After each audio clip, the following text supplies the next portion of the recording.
Deep winter in 1922. The Bavarian forest is silent, suffocating under a thick blanket of white. At the edge of this frozen expanse sits Hinterkaifeck, an isolated farmstead where the Gruber family lived, worked, and ultimately bled to death. The horror of what happened here is not just in the sheer brutality of the violence, but in the terrifying spatial logic of the crime scene itself. It is a puzzle that refuses to be solved. On April 4th, neighbors finally pushed open the heavy wooden doors of the barn, driven by days of unsettling silence from the property. Inside, under a thin layer of hay, lay 4 bodies stacked with cold, deliberate precision. Andreas and Cecilia Gruber, their widowed daughter Victoria, and her 7-year-old daughter Cecilia had been lured into the barn one by one. In the farmhouse, the maid and the infant Joseph were slaughtered in their beds. The weapon was a mattock, a heavy agricultural tool swung with enough force to shatter skulls. Blood pooled in the dirt, freezing in the frigid air, but the blood spatter and the blunt force trauma were only the beginning of the nightmare. When investigators began mapping the perimeter, they found something that immediately shattered the conventional narrative of a transient killer striking in the night and fleeing into the shadows. The red thread of this case lies just outside the property line, imprinted in the pristine snow. Days before the massacre, Andreas Gruber had walked the perimeter of his land and discovered a single set of footprints. They emerged from the dense, dark tree line of the surrounding woods and marched directly toward the farmstead. The impressions were deep, fresh, and undeniable, marking the deliberate approach of a heavy-footed intruder. Gruber searched the property, looking for the trespasser, but found no one. More terrifyingly, he found no footprints leading away from the farm. The trail was a one-way street ending at his own front door. The physical evidence dictated a chilling reality that defied the logic of a simple burglary. The killer had not just arrived at Hinterkaifeck. The killer had moved in, hiding somewhere within the walls or the sprawling outbuildings. Imagine the psychological weight of those footprints. The perpetrator was already inside the ecosystem of the farm, listening to the family eat, sleep, and argue. This was not a crime of sudden passion or a frantic robbery gone wrong. This was a slow, calculated hunt within a confined space. The killer watched the Gruber family for days, sharing their roof, breathing their air, and waiting for the perfect moment to strike. The timeline of the murders fractures the mind even further when we examine the post-mortem activity. The family was slaughtered on Friday, March 31st. Yet, for the next 3 days, the farm remained strangely alive. Neighbors saw smoke rising from the chimney over the weekend. The cattle in the barn were fed, the cows were milked, and the guard dog was untied and moved to a different post. Inside the kitchen, investigators found freshly eaten meals and bread that had been sliced long after the family lay dead in the barn. The killer did not flee the scene of the massacre. Instead, they settled into the domestic routine of the people they had just butchered. They cooked on the Gruber stove, slept in the Gruber beds, and walked over the blood-soaked floorboards to tend to the livestock. The most baffling piece of spatial evidence was found resting casually on the porch. It was a Munich newspaper dated several days after the murders. The postman had not delivered it. No one in the Gruber family subscribed to it. The killer had either brought it with them or procured it while occupying the house, reading the news while a family of 6 rotted just yards away. This detail shatters any remaining logic. Focusing on this bizarre domesticity reveals a terrifying psychological profile. The perpetrator possessed an ironclad nervous system and a deep, almost parasitic attachment to the farm itself. A typical murderer experiences a massive adrenaline spike followed by an overwhelming urge to escape the geography of their crime. This killer felt at home.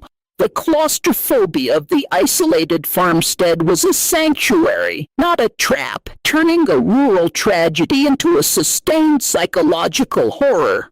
The dread surrounding Hinterkaifeck was not new. 6 months prior to the murders, the previous maid had packed her bags and fled the farm in terror. She claimed the house was haunted, reporting phantom footsteps in the attic and voices whispering in the dark. The Gruber family dismissed her as hysterical, but the spatial evidence suggests she was not hearing ghosts. She was hearing the early scouting missions of a very human predator. When police finally searched the attic, they found the physical proof of this long-term occupation. The floorboards above the bedrooms had been hollowed out, creating a sniper-like vantage point where someone could lie flat and watch the family below. Hay had been laid down to muffle the sound of footsteps, and the roof tiles were shifted to provide a clear line of sight to the surrounding fields. The predator had built a nest. Despite this overwhelming physical evidence, the initial police investigation was a masterclass in contamination. Dozens of gawkers, neighbors, and amateur sleuths trampled through the crime scene before detectives from Munich even arrived. They kicked through the bloody hay, handled the murder weapon, and obliterated any subtle clues left behind in the farmhouse. The pristine isolation of the crime scene was destroyed by the chaotic intrusion of the outside world. Investigators desperately tried to fit the crime into a recognizable box. They interrogated vagrants, traveling merchants, and disgruntled neighbors. They even looked closely at Carl Gabriel, Victoria's husband, who had reportedly been killed in the trenches of World War I. Rumors swirled that his death had been faked and that he had returned to enact vengeance on a family plagued by dark, incestuous secrets. But the evidence refused to align with a simple revenge plot.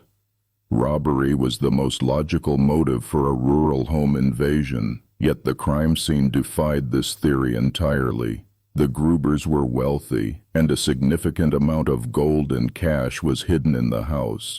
The killer lived in the home for days, rummaging through the kitchen and the bedrooms, yet left the fortune completely untouched. The currency of this crime was not money. It was control, violence, and the terrifying thrill of occupation. The red thread connecting every bizarre detail of Hinterkaifeck is the absolute spatial dominance of the killer. This was someone who knew the intricate layout of the outbuildings, the feeding schedules of the livestock, and the exact mechanics of the heavy barn doors. They knew how to lure the family out one by one into the darkness. A wandering stranger would not possess this intimate, operational knowledge of the farmstead. The perpetrator operated with the confidence of an insider. They knew the guard dog would not attack them. They knew how to operate the complicated stove to keep the house warm against the biting Bavarian winter. This intimate knowledge points to a localized threat, someone deeply embedded in the rural fabric of the region, yet capable of compartmentalizing an unimaginable level of brutality. They were a neighbor, a former worker, or a ghost in the attic. Over 100 suspects were questioned in the decades that followed. The police utilized every primitive forensic tool at their disposal, from rudimentary psychological profiling to the desperate act of sending the victim's severed heads to a laboratory in Munich for clairvoyant analysis. Every lead evaporated. Every confession was proven false. The killer had walked out of the snow, slaughtered a family, lived in their home, and then vanished back into the ether. In 1923, the farm at Hinterkaifeck was torn down, erasing the physical structure of the nightmare from the Bavarian landscape. The wood and stone were dismantled, leaving only an empty field where the blood had soaked into the earth. But destroying the crime scene could not destroy the terrifying logic of the evidence left behind.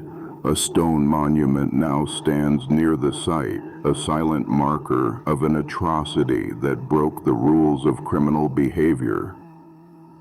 The terror of Hinterkaifeck is not just that the killer was never caught.